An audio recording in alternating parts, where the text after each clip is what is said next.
Except Dom DeLuise, he was just like, I just want you to be you, but just imagine you're a crow. And Dom DeLuise went, but that's basically just the same thing that I am all the time. I am always this thing. I am always this thing. No problem. We all know the truth.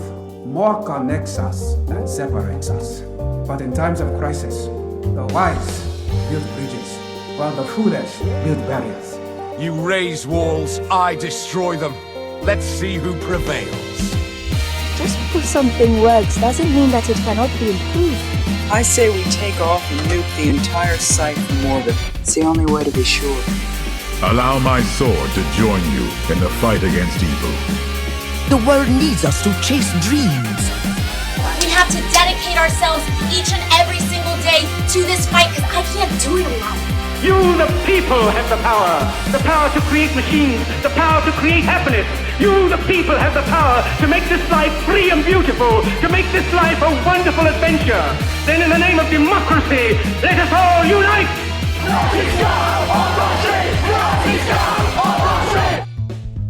Welcome to Into the Wardrobe, our show exploring classic children's films. I'm Jen. And I'm Sean. On today's show, we'll be discussing 1982's The Secret of NIMH, directed by Don Bluth, screenplay by Don Bluth, Gary Goldman, John Pomeroy, and Will Finn, and starring Elizabeth Hartman, Hermione Baddeley, John Carradine, Dom DeLuise, Derek Jacobi, Peter Strauss, and then Will Wheaton and Shannon Doherty, because why not? And many more, of course. Why don't you tell us what this film is about, Sean? So this film is about the collapse of Western civilization through the increase of Marxism throughout the world. I mean, that's probably true. Yeah, that's basically it. No, okay. So in all seriousness, this film, it primarily follows a character by the name of Mrs. Brisby, whose name was changed from the original book due to concerns about copyright involving, or trademark involving, Frisbees, actual Frisbees. Her original name is Mrs. Frisby, but they go by Mrs. Brisby, which was enormously confusing for me. So she is a widowed field mouse who has spent all of this time taking care of her 4 children. And one of her children is particularly sick, and she is seeking help. And in the process, they are dealing with this encroaching terror, which is that the farmer who owns the land will eventually come and plow the fields, which means everybody's going to have to leave, which puts poor Mrs. Brisby in a terrible position because her youngest child is so ill that he probably cannot be moved without risking his death. There are some other plot points here as well, which is involving the rats, hence the title. We'll kind of talk a little bit more about NIMH itself, or as it's called, the National Institute of Mental Health. The rats are up to something mysterious. They're presented as a mysterious figure. Eventually, Mrs. Brisby has to seek their help, as well as a cast of other unique characters, including the Great Owl, played by David Carradine, and, of course, her new friend, the happy little Jeremy/Crow, played by Dom DeLuise. The story primarily follows that plot point as everything kind of comes to the head. In the NIMH area, the rats area, there is a power play as one of the rats effectively tries to assassinate other rats in order to take control. There is a struggle, and there's the impending doom of, the destruction of everything. And that's kind of the main plot. I don't think I missed anything significant. No, I don't think you did, and we'll go into the details of all those subplots as we talk about the film. But for now, why don't you give us your overall impression of this movie? This film is another one that scared the crap out of me as a kid. No surprise there. Because it is visually one of those films that's incredibly evocative. The characters that turn out to actually be good characters sometimes initially are presented as incredibly creepy or terrifying. So Nicodemus is a good example as a character who kind of begins that way. So there's a lot of this framing of things in kind of darkness or creepiness or worry or strangeness that either become more mysterious throughout the story or they become less mysterious as we kind of get to know them. And that, I think, is one of the reasons I really like this film is the tone of it is there's a great deal of ambiguity at times that makes this just really enjoyable to watch. The visuals are beautiful, absolutely stunning. This is partly why I think most of my childhood in the late 80s, early 90s, the films that stood out to me were almost always Bluth Studios stuff. Rather than Disney. It's just that it's incredibly evocative. And the story is relatively easy to follow for a kid and leaves a lot of meat to kind of chew on. Also, good lord, the whole animal abuse thing that's present in this, even though it is not horrifically graphic as we might expect from films of today, still is one of the most horrific scenes of like any kid's movie ever made. Oh yeah, I'm pretty much convinced that we have animal rights activists now because of The Secret of NIMH. I mean, because of this movie. How could you not after watching this film? I mean, it's interesting because it really is in the film a subplot, but it looms so large over everything. And when Nicodemus is explaining the history of the rats of NIMH and her husband, Jonathan, who is a mouse but was also experimented on by NIMH, it's terrifying. And I mean, a lot of this movie it's scary. I mean, like, you were right to be scared by it. It is a movie that is one threat followed by another threat. It is a very tense, fast-paced movie. And yeah, but I loved it. Well, I think it's important that so many of the threats, right, there's sort of two threats. One is like society destroying, which is like the cosmic threat, at least cosmic from the scale of a mouse and a rat, I suppose, which is the farmer, right? This big cosmic fear. But then you have all these deeply personal threats, right? The fact she's going to lose her family. There are people like vying for political control, which is presented very personally. That, I think, makes it just really easy to kind of grasp. And it's also, she's a single mom with 4 kids. Oh, yeah. I mean, how often do you even see something like that in movies, period? But for a kid's film? Where the hero is actually primarily a single mother, not the children. The children aren't the heroes here. No, neither. I mean, the rats help, but the true hero of this film is Mrs. Brisby, 100%. And she is a fierce mother who overcomes her fears over the course of this movie in order to protect and save her children. And it's amazing because from the very beginning, death looms in this film, right? Because it starts knowing that Jonathan is dead. It literally begins with the death of Jonathan, not on screen, but it starts with Nicodemus explaining, you will be sitting at home waiting for him and not have any answers, as if he's talking to Mrs. Brisby, which he in a sense is, because Jonathan dies off screen and Mrs. Brisby isn't told. And that's all something that happens like a year before the movie begins. It's not really explained in the film, but it is in the book. But it's ever present. Death is a reality in this movie, and it's definitely something to fear. I do think it's interesting that you bring this up, and I just want to point it out that one of the sort of running, I don't know if you'd call it a gag, but a running feature of Disney movies, animated films specifically, is that one or both parents either are already dead, die in the beginning, or will die at some point in the movies, because almost every Disney movie has this. And this film, I think, is amusing that it kind of still maintains that formula. Like, at least one of the parents is dead. But it breaks it because normally in Disney films, the heroes are the youngest. And I suspect the intent for that is that we will, if you're a kid, that you're the primary audience, you'll connect with the younger characters. But this one, I think, maybe it's subversive. I don't know enough about animated films up to 1982 to know whether or not this was featured, but it doesn't seem like it was to me. But it seems like it's subverting that trope by saying, yeah, one of the parents is dead, but our focus will not be on the kids who have to overcome adversity, but actually the single mom who has to overcome adversity, which fantastic. And I realize we're still technically doing overall impressions, but I had not thought about that theme in this until literally this moment, and it is giving me all the smiles right now. I'm really happy. So I guess I'll pause and let you do a general reaction because because I could go on and on. And so could I, because it's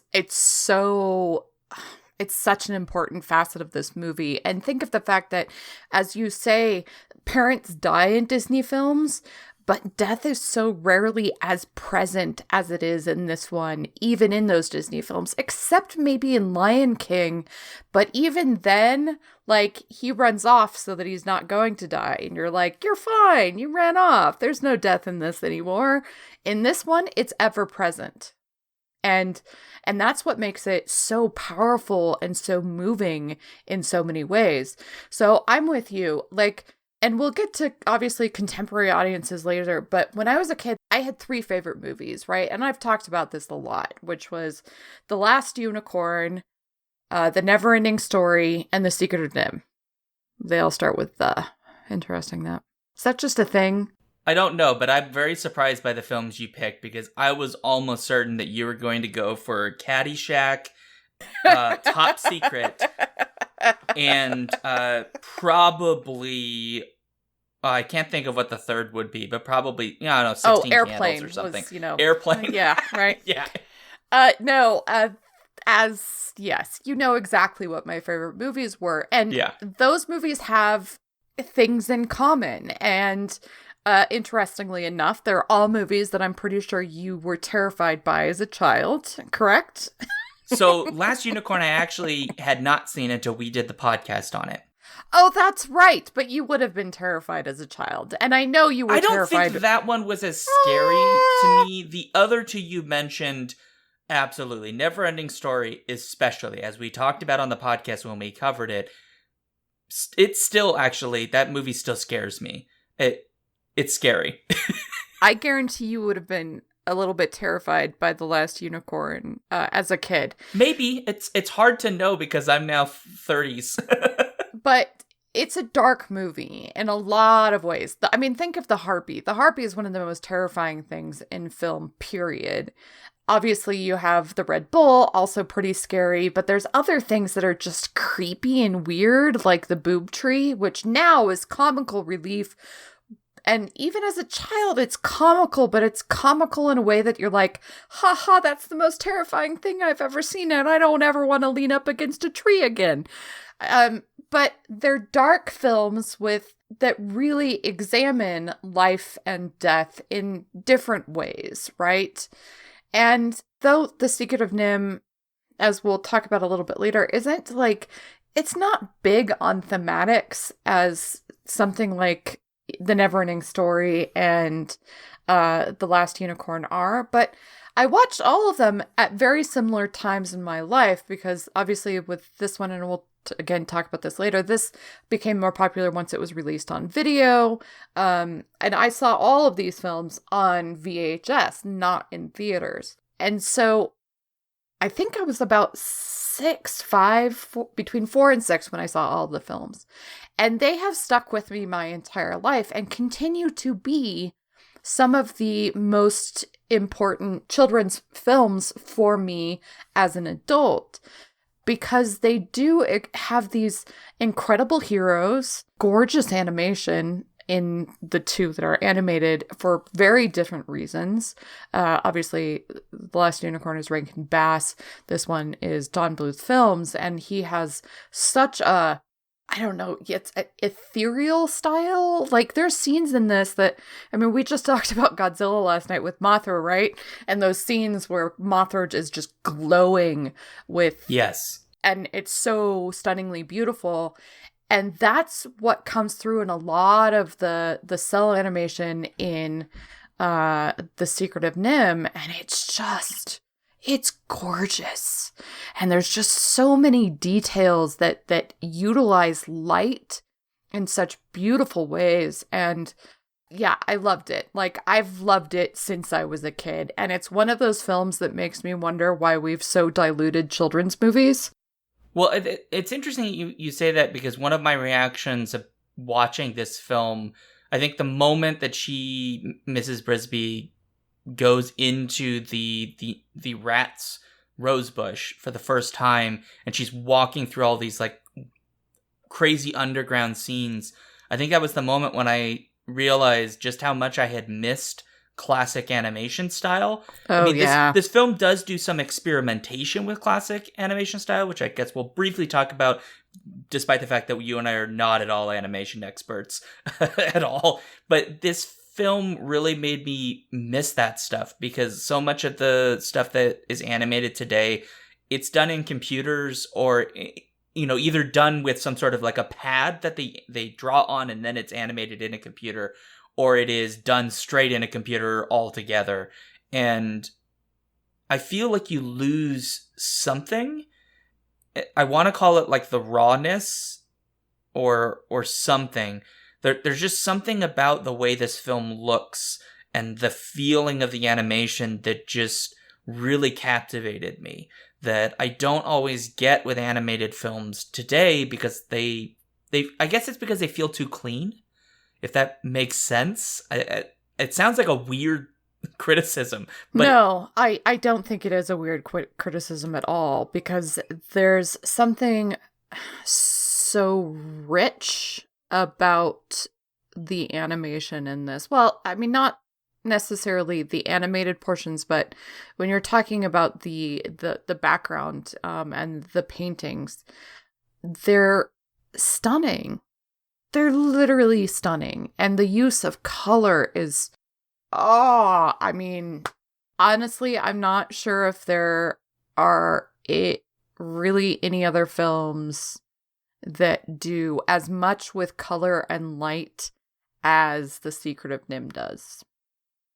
I'm sure there probably some exist, but yes, yeah. But especially in, 1982, 83, 84, when I watched this, oh no. Like, even as I say, The Last Unicorn does not have the power of color that this film has. And yeah, we'll talk about the animation in just a minute. I mean, the closest I can think of that gets to this, the kind of depth and palette that this has, might be Pinocchio, which has some pretty incredible scenery design and animation. That's true. But I think that it's worth noting, like, this film, Bluth was, when he did this, like, he deliberately wanted to go back to, like, the golden era. He was going back to the era when Disney was doing stuff like Snow White and Pinocchio, and I assume Pinocchio is from the golden age. I can't recall the exact year, but there's this whole period when Disney was like the top dog. I mean, they're basically the only animation studio really making films that people are seeing. And then they hit this period where you have all these other studios sort of getting into it. Disney's still the top dog, but Bluth is, I think with this film, is really offering a brilliant challenge to the sort of hegemony of Disney, which might explain why Disney was like, we don't want nothing to do with Don Bluth, instead of just maybe being smart like they are today, which is like, how much money can we pay you to buy you? Which is their tactic now. But it is something about the way that he deliberately went at this that gives us so much of that beauty, I think. And it goes back to just what they used to do. Like, everything was drawn. Backgrounds had to be literally painted.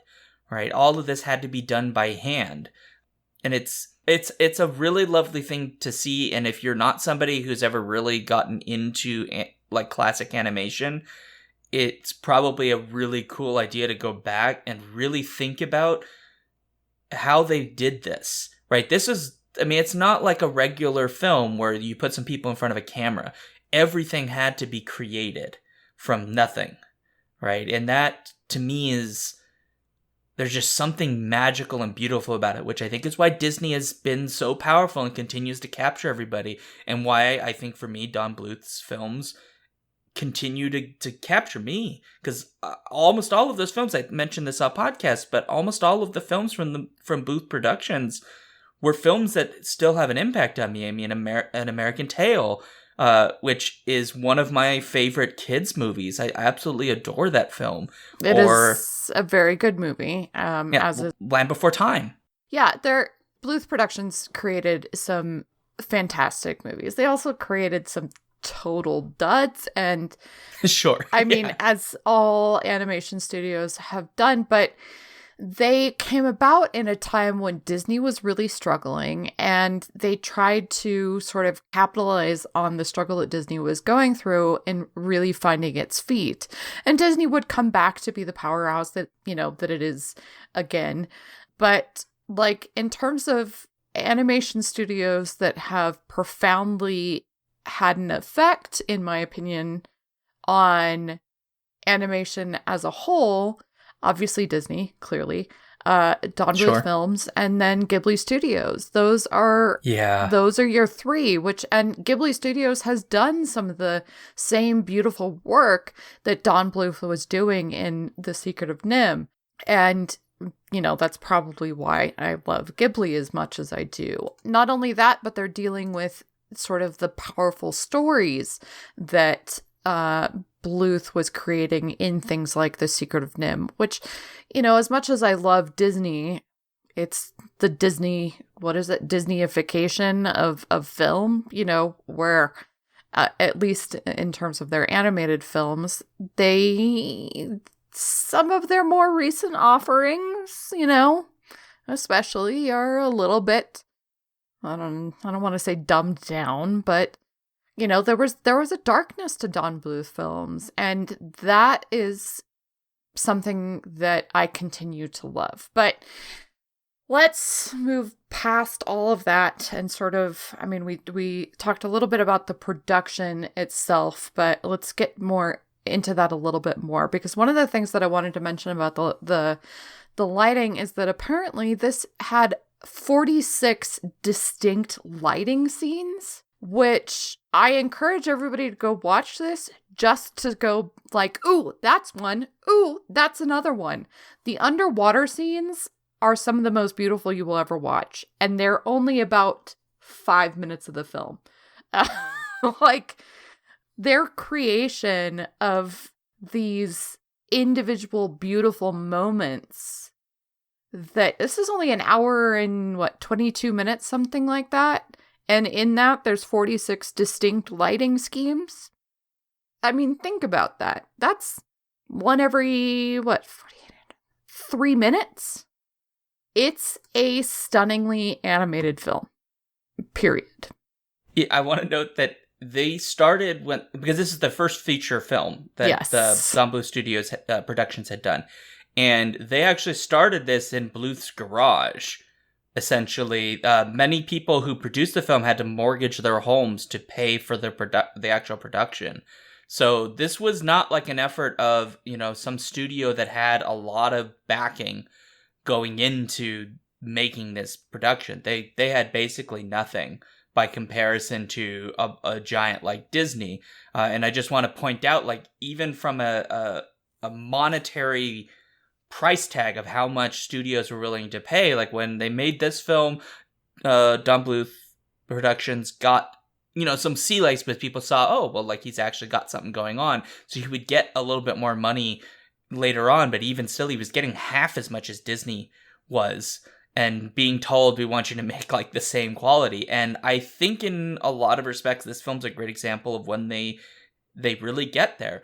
Is the animation perfect at all points? No, there's some moments where it's like it's just not quite clean. It's not like, it feels like they just ran out of time. They couldn't quite finish that sequence. But when this film is perfect or beautiful, it's perfect. They're just these moments when, like, so the lighting scene, like the water was stunning. The animation of the action sequences, right? Dom DeLuise's Jeremy, this giant buffoony crow.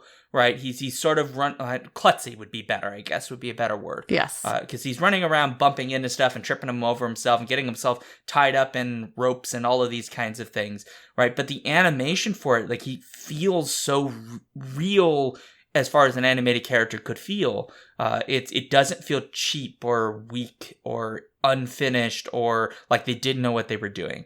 And I think that's really important for this film because it makes it so I can really get into it.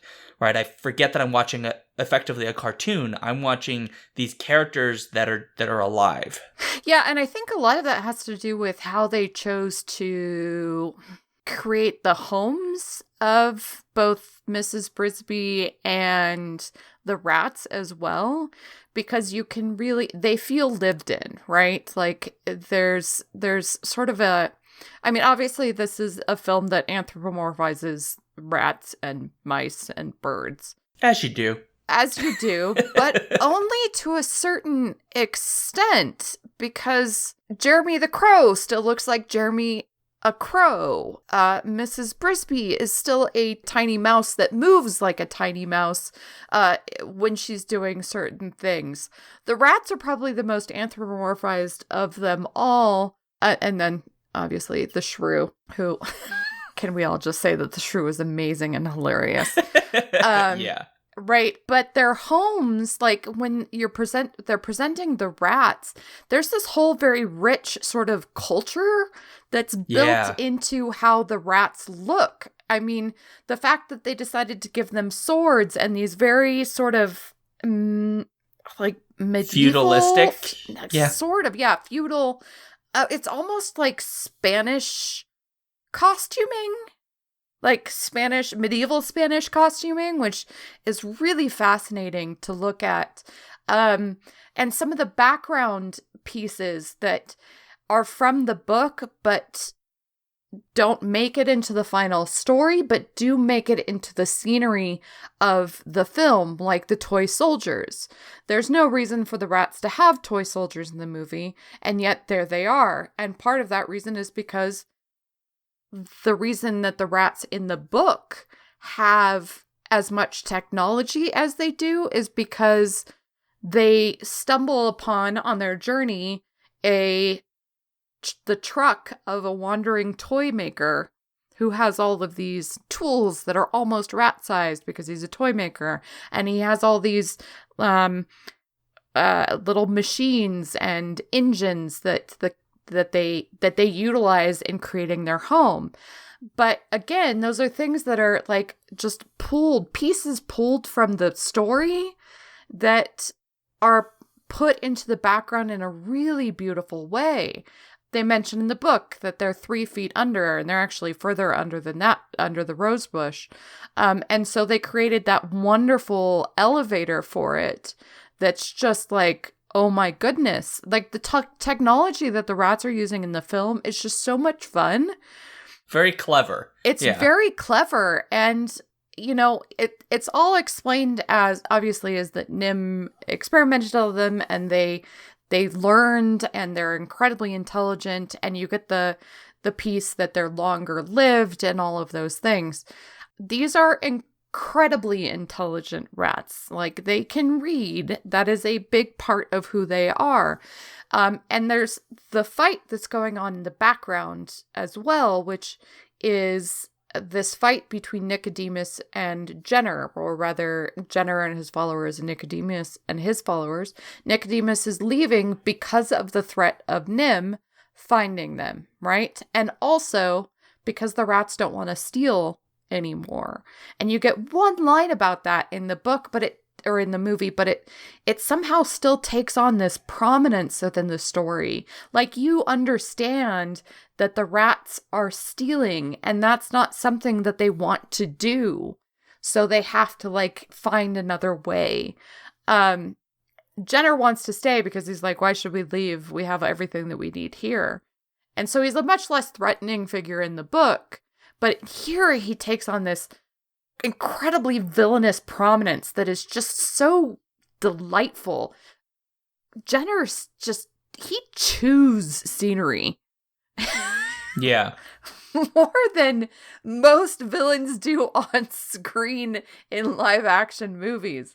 It is amazing to watch him. And I was just like, he gave me chills when I was a kid.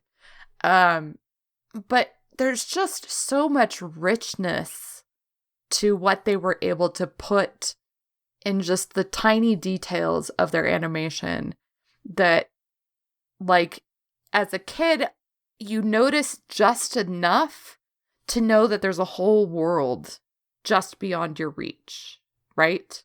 It was like watching The Borrowers or The Littles when I was a kid. It was the same kind of feeling of, I want to be a tiny person and live in tiny blocks and and rose bushes and you know, like that's what this movie was. And it was just, it's like a dollhouse, but with real breathing, living characters who are so also fantastically voiced. Mrs. Brisby, this was voiced by Elizabeth Hartman. And sadly, this was her last film, and she committed suicide 5 years after the production.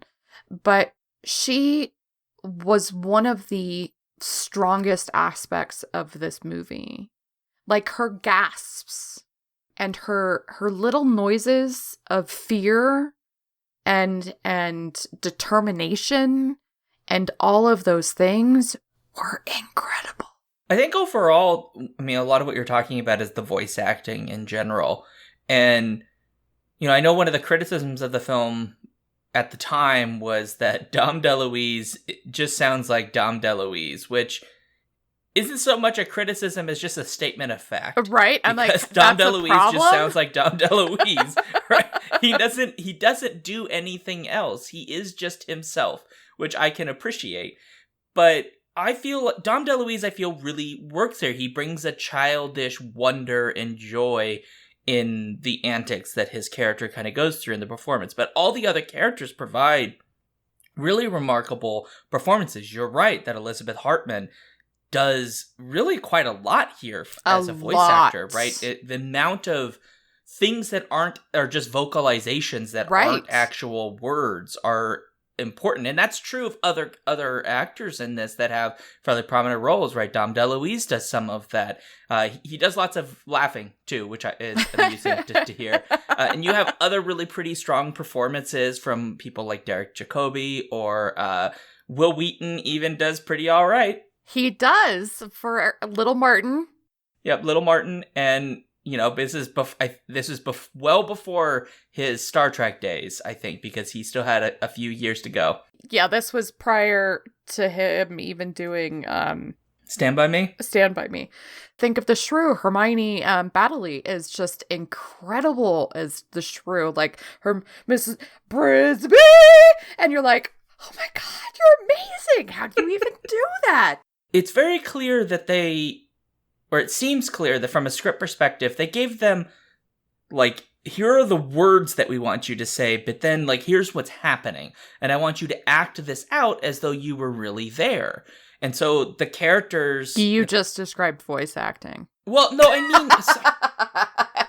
I tease. I know what you're saying. Sometimes in voice acting, people just sort of, like, they just say the lines. They might say it as a character, but they don't necessarily...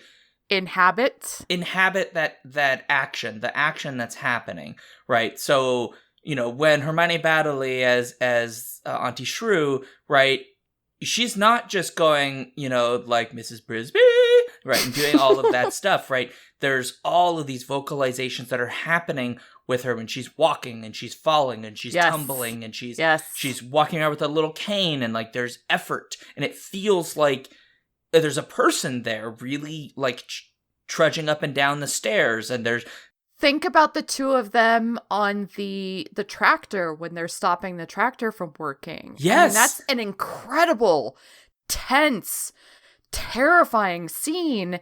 There's a very little spoken between the two of them until after it, but throughout it, they're gasping, they're I can't even describe the vocalizations, but they're there. They're very much in that moment, and it lends so much power to the scene that you have these incredible performances going on behind it.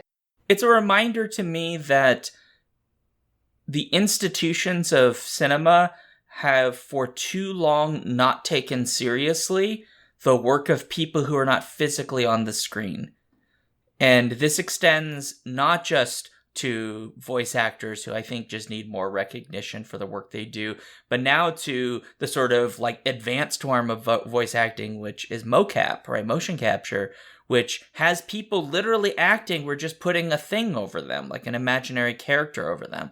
But this is like, none of these people would have been really recognized outside of like being part of an animated film, right? Because the film did win some awards, fairly minor awards, not any major awards, right? It won, I think, a Saturn, but it wins for the film. It doesn't win for the performances. I mean, obviously the performances are part of that, but it like the individual performers are like not being recognized. No, I think you're a little bit wrong about that, because specifically honestly, probably most of the money was spent on the voice actors. That's not true, but they were specifically trying to get big name actors to do the parts of this film, which is why you have John Carradine, as the Great Owl.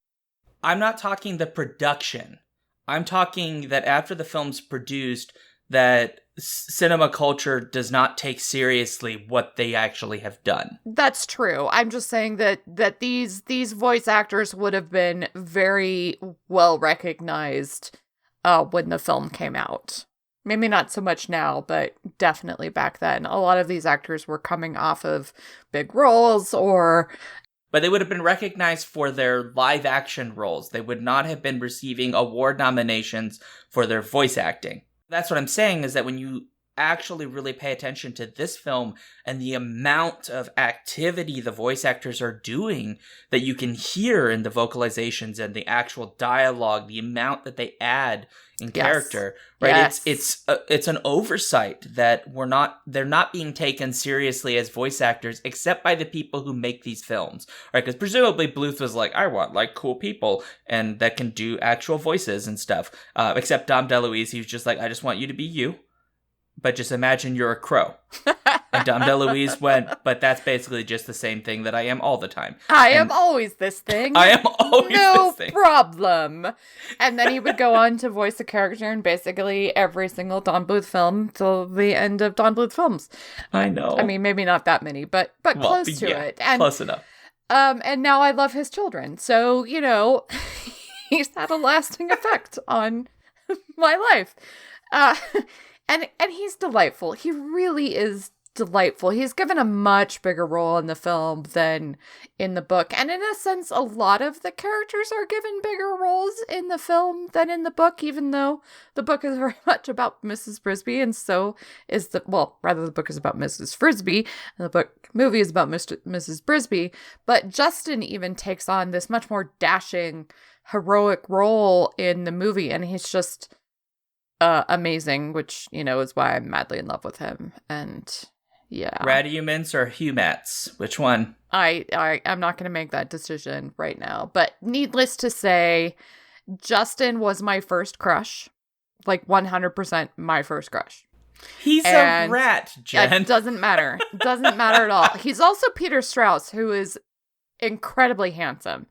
So, and has a fantastically delicious voice. But like, you are led to have a crush on Justin, right? Like the emoting between Justin and Mrs. Brisby are it's like a little tiny romance, and it's precious and adorable, and I love it. Like, technically the movie has cross-species romance right there. See, it's not just me. But he is the dashing hero, but he's also still not the one who inevitably saves the day. And that alone is worth the price of admission, really. Single mom as hero. Can you think of any other movies that it's a single mom as hero? Like animated films, I can't think of any. I'm sure it has happened, but probably not in films meant for kids. Because almost always in kids' films, the kids are the heroes, or at least younger-ish people. They may be teenagers, but they're at least on the younger end of the scale. They're almost always the focus. Parents sometimes show up, but they're usually hindrances. Right? They're the thing holding back the hero. Not because they're being malicious, although sometimes that's the case. More that they're doing the parental thing. That's really what it comes down to. Right. So I kind of actually want to touch on that a little bit.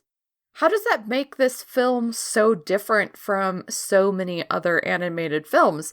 Is it just that this was kind of the time when we were transitioning to films that were more about kids than they were about the adult characters? Because I'm trying to think, Snow White and Cinderella are still about technically children, even though they seem like adult ladies most of the time. Yeah, it's unclear exactly how old they are, but they're not young. Right, but The Last Unicorn is still about the adults. Granted, Rankin and Bass was weird. It really isn't now, especially, a common feature. And so what I mean is, what does that do to the film in terms of the story and your reaction to it? Well, I was raised by a single mom. That's true. So she only had 3 kids, but we're not mice, and so the amount of children we can have is a little bit more difficult. Takes more time. Gestation period is longer for us. Mm-hmm. So, we don't eat our own young on occasion, things like that. So I think for me, maybe when I was younger, I didn't latch on to this, but now I do more because of my upbringing, that having a story that's about basically my mom, but not a lesbian is really nice, because it's meaningful to me, because it's an experience that I have, which is the idea that, like, my mom would do this if she was a mouse person, right? And could get access to, like, magic powers. Like, she would do basically anything to save her kids. Like, that's, yeah. And it's like, it's a familiar, like, instinct. Like, I'm not a mom, you are, so you'll probably speak to this slightly differently than I will. But the idea that parents want to protect their kids and do basically anything for them, right? This whole story is basically about that. Like, she overcomes enormous amounts of fear and things that she would not normally do just for her kids, to protect her kids, to save her kids, right? And later on, she does it to help other people as well. But it's primarily that. And I think that to me is part of what I just latch onto. I can't help but being drawn to that story, because part of my own upbringing, and because I think it's an important narrative. I think I absolutely agree. And that's kind of why I was asking the question is, like, do we need to, as children, identify with the children, or is it okay that we're identifying with the adults who are protecting people around them, including us, the children, so to speak? And I thought it's a really interesting dynamic that really allows you to see someone who is ostensibly, grown, right? They have lived their life. They have been married, had children, lost their husband in a tragedy that they don't even know about, but it turns out in a really heroic fashion. And, like, that's actually one of the interesting character moments, is the fact that Mrs. Brisby lost her husband in the same action that she takes to protect her kids.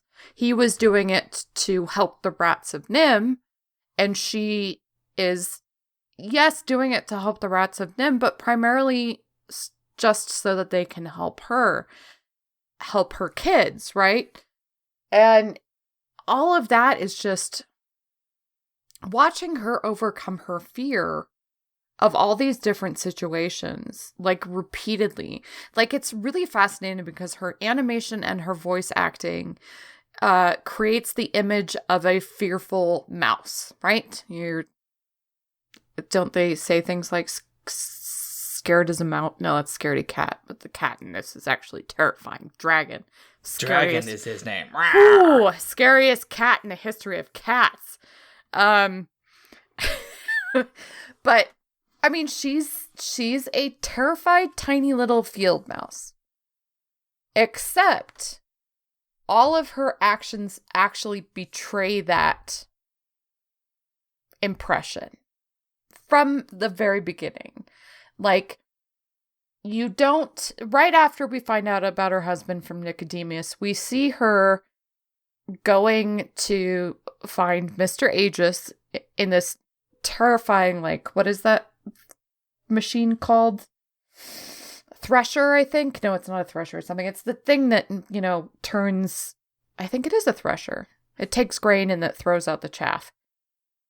Yeah, it basically separates bits. And very scary things. If you're a mouse, it's not fun to be inside that. No, and yet there she is going inside of it, and meeting up with someone who she doesn't know well, in order to help Timothy, her youngest child, who's sick, right? That's the very first action we see her taking, even though she, again, is presented as terrified of the situation. And she's very, no, the word's not demure. Timid? Timid, exactly. She's a very timid creature, and yet she's putting herself into these situations where you're like, go, Mrs. Brisby, go! She saves Jeremy, who ends up helping her later. Literally as a cat is hunting them down, and Jeremy gets free, and she is continuing to risk her life directly after that as the cat, chases her into the water and all of these things. She attacks the tractor in order to get it to stop so that she can save her family. She drugs dragons food. She goes to see the great owl. She goes to find the rats of NIMH, which ostensibly are these terrifying creatures who are also scoundrels, according to the shrew. So none of her actions show her as cowardly. It's her demeanor. Her demeanor does, yes. Yeah, because her very first interactions are like she's saying like, "Oh, I'm so sorry to bother you. I'm sorry to bother you." Like, yes. "Oh, I just really need your help. Please, please, please." Oh. It's like it's very submissive, I guess, is kind of how she's presented. Yes, even with the shrew. Right. Even with the shrew she is, right? She's like, "I'm sorry about my son. I will talk to him." Because her son is kind of a rude little He's a bit of a brat, yes. Yeah, he's a bit of a brat. He's really mean to Auntie Shrew. And it should be noted that she hasn't done anything other than be kind of obnoxiously loud. But yes. But it is one of those things, like, it sometimes happens in families where you have, like, that person who, in this case, she's ostensibly part of the family, even though she isn't actually a member of the family proper. But it's one of those things where, like, there's always that family member that, like, at least one of the younger people doesn't necessarily get along with. And that's just the thing that happens. But the point I was trying to make is that Mrs. Brisby, I think because her demeanor tells us timid, I think if there was like one overriding theme of this thing, it's that a mother's love knows no bounds. Yeah, love, period. And you have that really fascinating thing that Nicodemus gives her this magical gem that Jonathan made for her, and Nicodemus says it was always he meant it for you, and it has an inscription on the back that's you can unlock any door if you only have the key, which is from the book, and this is really interesting. It's from the book, and it's almost this like throwaway line. I didn't even remember it until I went and looked it up, and I literally just read the book. I was like, is that from the book? I feel like that's from the book. But it's, and he says something about courage is rare. What's the line? It's courage of the heart is very rare. The stone has a power when it's there. Right. And it's a fantastic line. And she has that courage, and because of her love for her children, right? And it's just so moving when that power comes to fruition in the epic finale right after Nicodemus has died and has died is an interesting way of saying yeah, you're assassinated. Saying it was assassinated. Sorry, my bad. Right after Nicodemus is assassinated by Jenner, who... Are you the mainstream media, Jen? I am the mainstream media. Can't call it what it is? It was an accident. I misspoke. So Nicodemus has been assassinated. Jenner and Justin get into this fight. And then Justin is about to be killed by Jenner, and the unnamed rat, who was one of Jenner's compatriots and then changes his mind at the last minute, throws a dagger at him, and Jenner falls, and then the block, her home, starts sinking. I mean, that scene, the whole scene, it has brief moments where you pause and you're like, okay, everything's better now. Okay, just gonna catch my breath. I'm gonna say everything's fine. The children are fine. Okay, good. And then the bubbles start. Oh my God. The mud is honestly one of the most terrifying things in this movie. Can I just say that?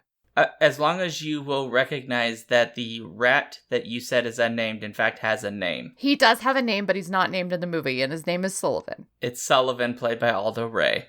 Yes, and he's a hero, even though he made a very big mistake and almost followed Jenner. But in the end, he said, "No, I can't do this." Well, but I do want to note that. So the whole bit with Jenner is we're told explicitly he just wants power, and then eventually we realize they're not just saying that. That's not just professional disagreement. He really does just want power. But what he wants is he wants the power that they have already taken, and that by that we mean again that the rats have begun taking power from the farmer. They've actually been doing it for quite a while. They've been doing it for quite a while, right? And what he wants is he just wants to expand that. He basically wants a rat empire. I mean, even at one point, they just suggest casually, we'll take care of the farmer, which I find amusing because they're rats for one. And so the farmer is enormously larger than they are. And also there's this, he's got a bit of tunnel vision, which is that he doesn't recognize there clearly are more than just this one farmer. And if rats start rebelling and murdering farmers, that's not going to necessarily work out. It's not going to end well, probably. But, so his whole plan is, as soon as Mrs. Brisby shows up, his plan is effectively oh, well, I'll support your desire to get the rats to help you move your house, because that's why she's there. She wants them to help her because she can't do it herself, and she can't move her son because he's going to die if they try to move him because it's too cold. And he really just slithery little snake creature that he that's not fair because snakes are lovely, but you get the idea, right? Suggests that he'll help. But his whole plan is that he wants there to be a quote-unquote accident. And Sullivan is part of these conversations, and from the start, he's I don't want to leave, right? He agrees with Jenner in that far, but as soon as Jenner is but I also want to murder Nicodemus in an accident and then take power, Sullivan's immediate reaction is oh, dude, that's I don't want to kill anybody. That's horrifying. You're taking it a little bit far, right? Yeah, that's a bit far. And in that, I think is great as a piece of character development for effectively a character who's so small in the grand scheme, because he starts from doubt, but he kind of goes along with it because he's basically bullied into it, right? That's part of Jenner's thing, is he is boisterous and loud, and he pushes people into things. And keep in mind that when Jenner is talking to the assembly of rats, he's not actually lying. The plan is specifically to move the entire rat civilization to this place called Thorn Valley, right? And in Thorn Valley, there are no people to steal from. They're going to have to grow their own food. And he says something he's leading us to starvation. This is a legitimate fear of the rats. And you get the idea that that's, Sullivan is one of those rats that's yeah, I don't want to starve. I kind of like living, and this is going to be a really difficult journey. And the plan is not just to move to Thorn Valley, but they mention, it's really interesting how it's done, because Jenner says Nicodemus plans to destroy everything. One very simple one. You don't actually know, unless you read the book, that plan to destroy everything is literally a plan to destroy everything, because they can't leave any evidence behind that they lived there. Because if they did, then NIMH would find them. And it's one of those details that's it's just barely interjected into the film, but the overall context is still there and is still a real concept that these rats are dealing with, right? This is a major subplot in the film. I mean, yes, this is ostensibly, again, about Mrs. Brisby needing to move her house to the Lee of the Stone because Timothy is sick. That is the story. But at the same time, there's this whole background conversation, and the whole reason she gets help is because Jonathan was the one who saved the rats, and now they essentially owe her because they feel this loyalty to Jonathan. They don't owe her, but they know that if it weren't for Jonathan, they would not be alive, and therefore they should pay him back in some way, shape, or form. And all of that is just, I don't know, it makes this a much more powerful movie than your base level, like, A-plot sort of thing, right? And it's the reason that Nim, even though you only see Nim once, as Nicodemus is doing these flashbacks, Nim is terrifying. Utterly terrifying. Yes. And it still is now. Yes. It is hard to watch that scene and think that animal testing is still necessary. Yeah. Oh, 100%. I don't know if this is anywhere in, the production notes or in Don Bluth's writing or interview somewhere, but there's just a very clear sense that part of the desire to anthropomorphize these animals as much as they do, partly following the books, but partly, this is the animation style they're going for, is that when we get to that scene, we are not getting, wild animals. We are getting, there's this really scary part where you have this monkey with her children. Yeah. Or his children. I assume it's a mom because there's such a, motherly sense throughout so much of the story, right? There's so many mother-like figures. But it's really hard to watch that and not feel uncomfortable because all of them are having what the rats had done to them, right? They're being tested on and poked. There's even a horrifying scene where a rat has been pulled out and is held the way you would hold a rat in a lab, right? To be able to give it an injection. But yet once we realize we've been putting ourselves in the perspective of rodents, right? As people, and holy cow, that is so horrifying what they're doing to these animals. So when they finally escape, it's a victory, but it is a very real fear that this isn't just a mystery, right? The mystery is all the magic stuff. We don't know exactly what that's all about. And that was added to the film and is not in the book at all.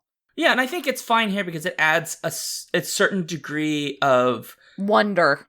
It lets it be, wonder, and it lets it be a little bit removed from our reality, which I think is probably helpful for young people who really don't want to see rats being tortured. Right, because the reality that exists in this film is that rats were tortured, and mice, and dogs, and monkeys, and a whole slew of other creatures. Those poor rabbits that are panicked in their cages. And actually, that's something really quickly that I just realized while you were talking about it. We talk about how the animals are anthropomorphized in this movie, but not all of them are. Very specifically, right? And one of the main scenes that they are not in any way anthropomorphized is actually when Nicodemus is talking about himself and the other rats. It isn't until there's a moment, he's talking about they were ordinary street rats, stealing food to survive, and then they're rounded up, and then injections and this very terrifying scenes of in the lab. And then it stops, and the sound is it's this thumping. I can't even describe the scenes in the lab when he's showing the DNA and how their bodies were changing. By the way, first introduction to DNA in my life. As far as I can tell. Well, not everybody could have gone to school at a good school. You were in America. But, And a lot of kids probably didn't know anything about DNA until they watched this movie. But at the same time, there's this moment where the sound kind of stops. And Nicodemus says, and then one day I woke up and I realized that I could read the sign on my cage. And everything changes, right? This does raise one problem, which is we know which animals escaped from NIM, which is all the rats are escaped from NIM, and then 2 mice. But one thing that is not explained is why then are all of the other animals outside of NIM seemingly intelligent, with the exception of rabbits, which just get a bad rap here. Well, no, there's other animals that there's other animals that aren't anthropomorphized in the scenes when they're all running away. And what you actually get the impression of is that, because Mrs. Brisby kind of explains it, she's like, Jonathan taught me how to read, but I can't do it very well. Right? So what you get is sort of like all creatures have this sort of baseline intelligence, but they're not capable of the sort of higher function and higher learning. So they can communicate, but that's all they're capable of. Other ones, I don't buy it. The rats who are experimented on, the mice, so Mr. Ages and Jonathan, and interestingly, of course, Mrs. Brisby's children are all capable of more than that. So they can invent, obviously they can read, they understand machinery, all of these different things that sort of all other creatures are not capable of. So yeah, they can talk and they might be insightful, and the owl's wise, because of course it's an owl, but they can't all necessarily do what the rats and the two mice can do. And I think that's really how you get that. But like I said, it was really interesting to see that how they decided to portray the rats before and after the experiments, right? And before, obviously, they didn't wear any clothes either, except the shrew, who for some reason wears clothes. I'm not really sure about the shrew. I think she was secretly one of the NIMH experiments. Well, Shakespeare talked about it. All right. Hopefully everybody got the reference. She's been tamed. Yeah, that is one shrew that is not tamed. Just saying. Oh, she's very... What are you talking about? She's so prim and proper. Brisby! I love her so much. Is there anything else that we specifically wanted to talk about in terms of, I don't know, context, themes, etc.? I think we've covered pretty much all of it, right? We covered the terror, we covered the acting and the characters, and this sort of theme of motherly love and love in general. Right, Dom DeLuise's Jeremy does find a girlfriend. It is very amusing that throughout this story, he keeps trying to figure out how to attract a mate, which I think is amusing because this is a thing that animals do in the wild, right? Is they do stuff to figure out how to attract mates, but they've anthropomorphized him, so he's asking for crow dating advice from a mouse, which is really cute. But he really does, he's not, it's interesting to see because so many times these kinds of narratives are, very toxic, but what he's doing is he's like, I just want, to do the right thing, and I know women like string, and so I'll just get all of that, and, what he doesn't realize is, dude, the string is not going to be the thing that does it. It's going to be your winning personality because he is such a sweetheart and he's clumsy. And when he finally meets the girl, she is goofy and clumsy like him, and they hit it off right away. She's not attracted to his string. She's attracted to the fact he's got a sense of humor. Yes, he's goofy and adorable and lovable. He's goofy and adorable, and he's got a cute laugh. And it is really sweet to see that. But otherwise, I don't know if there's much else to kind of cover. Folks should just see this movie if they haven't. Yeah. Oh, and by the way, we didn't mention this, but the soundtrack for this film is gorgeous. Yep, Jerry Goldsmith, who you all may know, is doing some of the Star Trek films. There's some nice stuff by Paul Williams called Flying High, which is, I believe, the credits track. Flying Dreams. And yes, it is the end theme as Jeremy and his new girlfriend fly off into the sky and do little loopy kind of sky hearts, kind of. Yeah. Tee-hee. It's very cute. It is Tee-hee. very cute. I was saying tee-hee because I said loop-de-loos.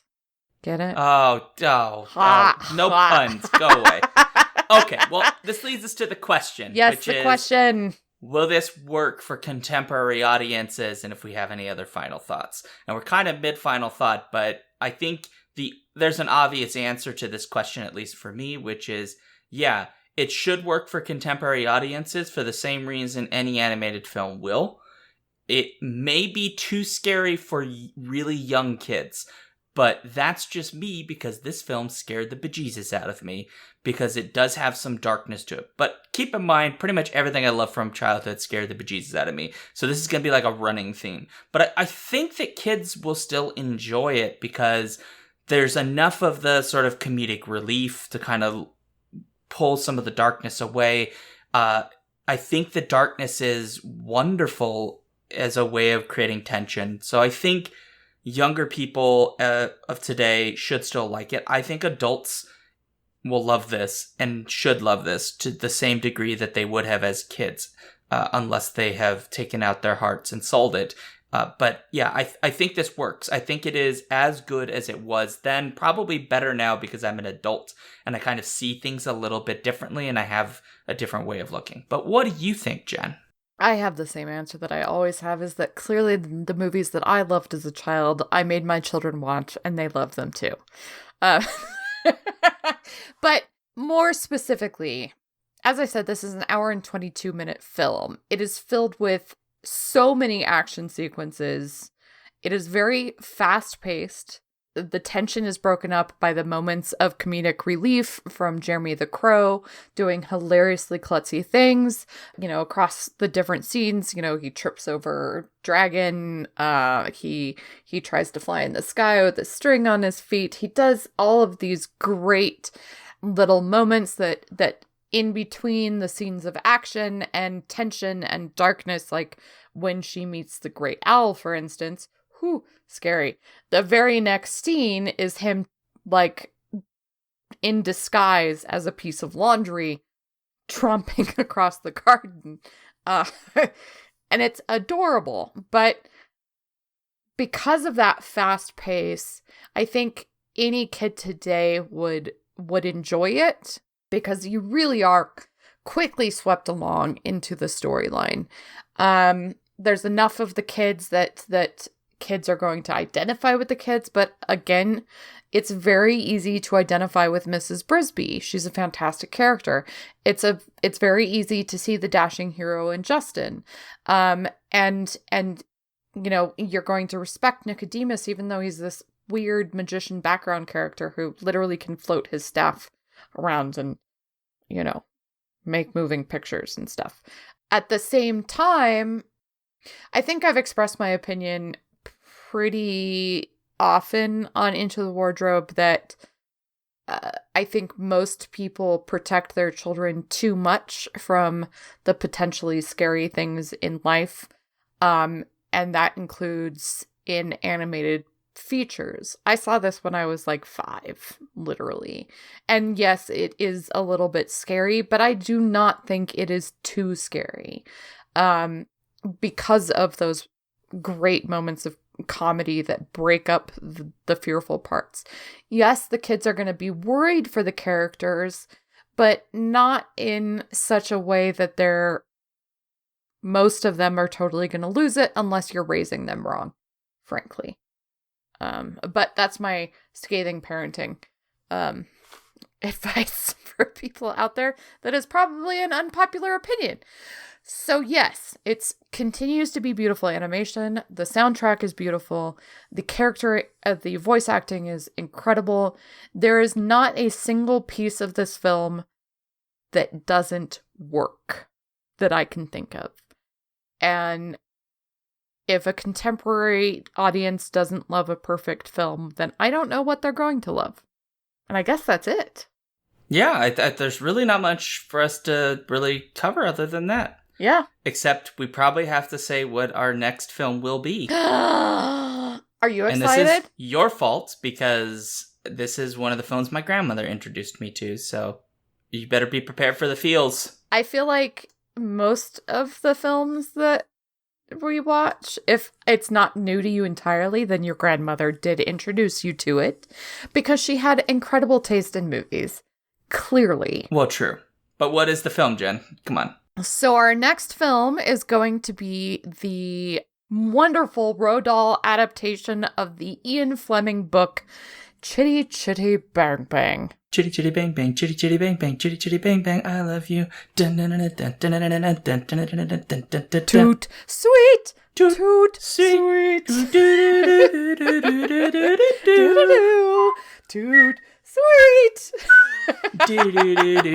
And yes, there will probably be a great deal of singing in our review of Chitty Chitty Bang Bang, because it has some of the best songs in the history of singing movies. I will bring a whistle. I hope you do. So yes, join us next time as we talk about Chitty Chitty Bang Bang. Yay! Well, thanks for joining us today, and if you'd like to drop us a line, you can do so through email at skiffyandfanty@gmail.com or on Twitter at skiffyandfanty.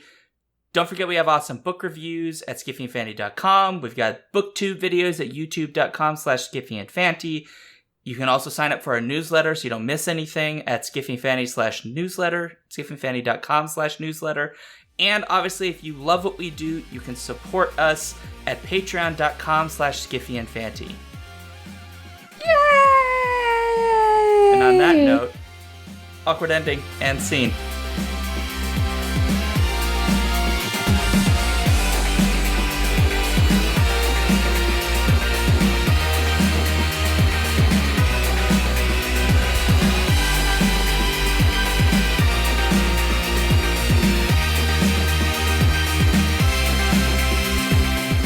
If you would like to support this show, you can go to patreon.com/skiffyandfanty or find us on Twitter at skiffyandfanty, our webpage skiffyandfanty.com, or you can even send us an email at skiffyandfanty@gmail.com.